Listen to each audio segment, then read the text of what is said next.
Good morning. So today we're going to talk a little bit about exercise, and we're going to do this in the gym. Pretty much the most important thing is the timing. When are you going to do the exercise? Some people like to do it in the evening, but there's a big problem with that.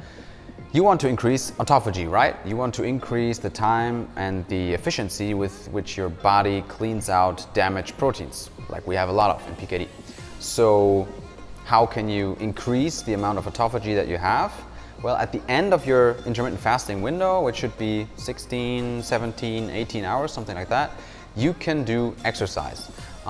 I choose to do this once a week. You can also do this twice a week. If you're going to do this at the end of your fasting window, there's one very important thing to keep in mind, and that is your pulse. I've got a pulse meter below this glove.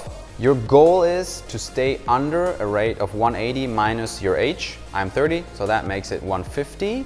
I want to be under 150 BPM with my pulse. The older you are, the more you have to be careful, because if you're 50, you got to stay under 130, and that can already be a little challenging. The goal is to do about 6 to 8 sets between 10 and 20 seconds. So for a total of somewhere between 60 and 180 or even more seconds that you are going to spend on these machines. We are going to start with the big 5: seated row, chest press, pull down, overhead press, and leg press. Of course, this is not for bodybuilding. This is for keeping your kidneys healthy and also being a little fit in the process. So let's get started.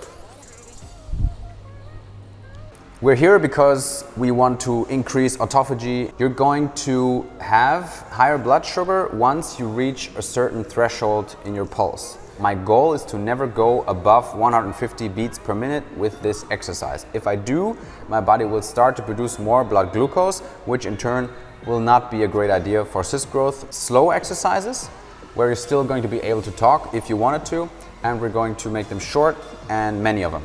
So in this case, we're going to do 8 rounds of about 15 seconds. Yeah, so 55 kilograms is going to be my target weight for this workout.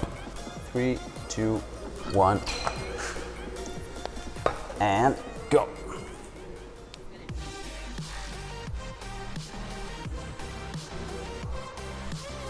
It's pretty slow, which is part of the plan.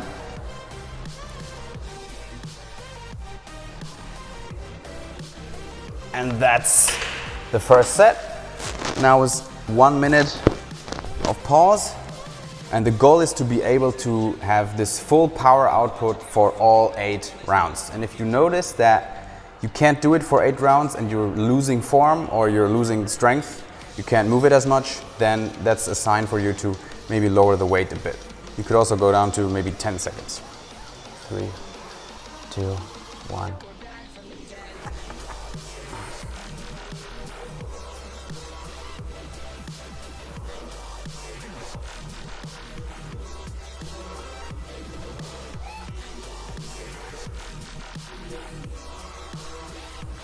And that's it. We're going to repeat this a couple more times now, and then we're going to check out some different exercises. All the exercises we're going to do are called the big 5. These are all whole body exercises. We're not isolating any one muscle group because we're not really into bodybuilding here, but we want to increase the effects of autophagy. This is pretty much a holistic approach. This is our exercise number 2, the chest press. I just looked at my pulse counter, and in the last exercise I never went over 131 in pulse, which is pretty good. We're trying to stay under 150 here for my age, so if you're going to be 50 years old, then that would already be a little bit much, and you would have to adjust your weights and your durations a little bit so that you stay under that target. And this time we're going to do 7 sets of 15 seconds at the weight that I think will be optimal for that. So 15 seconds per exercise, 1 minute, 1 minute of pause, and 7 rounds.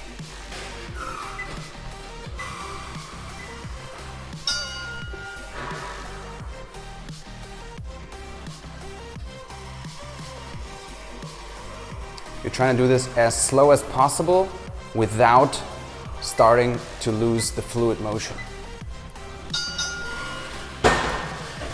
So that means when you're pushing the weight and you start to notice that that the motion gets a little jaggy, then it's too slow. So then you got to speed up a little bit.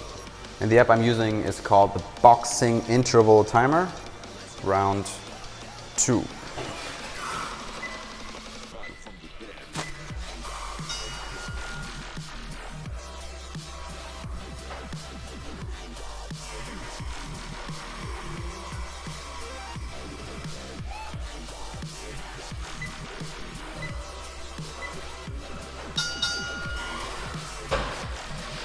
You'll also notice that you're at a good pulse rate when you're still able to carry a light conversation. So if you're huffing and puffing, then your pulse is probably too high.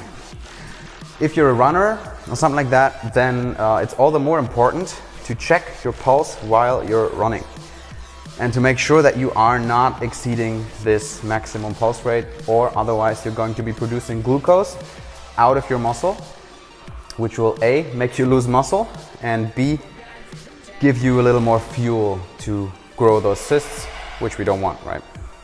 Exercise number 3. Yeah, the pull down. Not my favorite one, but we're gonna do it anyway. Yeah, pulse is getting checked, just like last time. And we're going to do 50 kilograms, 7 times for 15 seconds.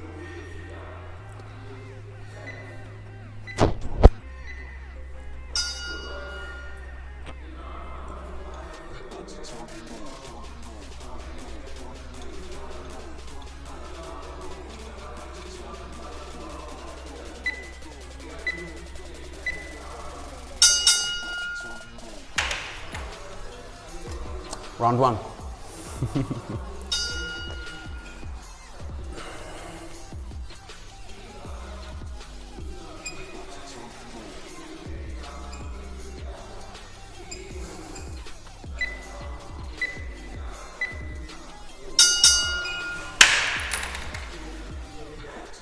Round 2. Overhead press, and this is number 4 of 5 of the top 5 or big 5 movements that we're going to do. I'm going to start the timer and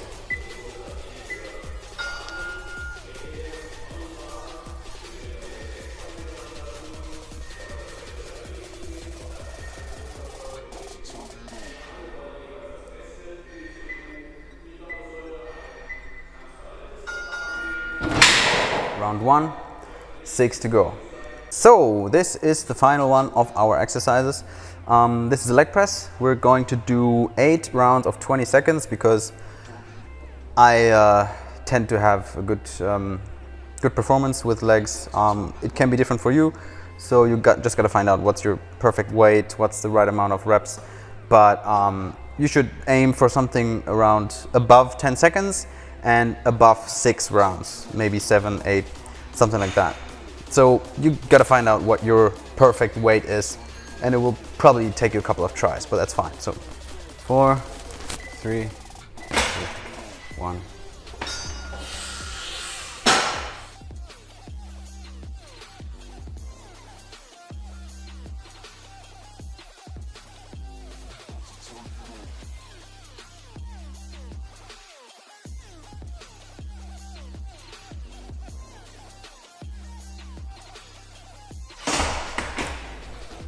Round 1.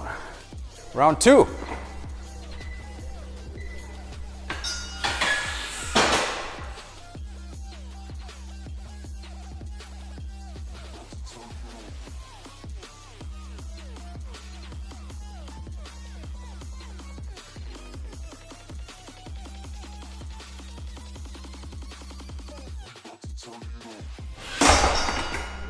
Round 3.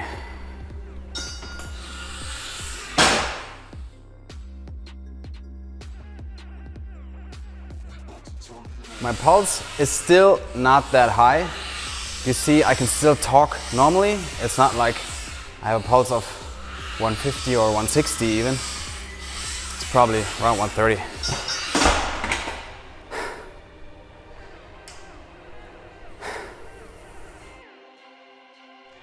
5 to go. 1 minute of rest.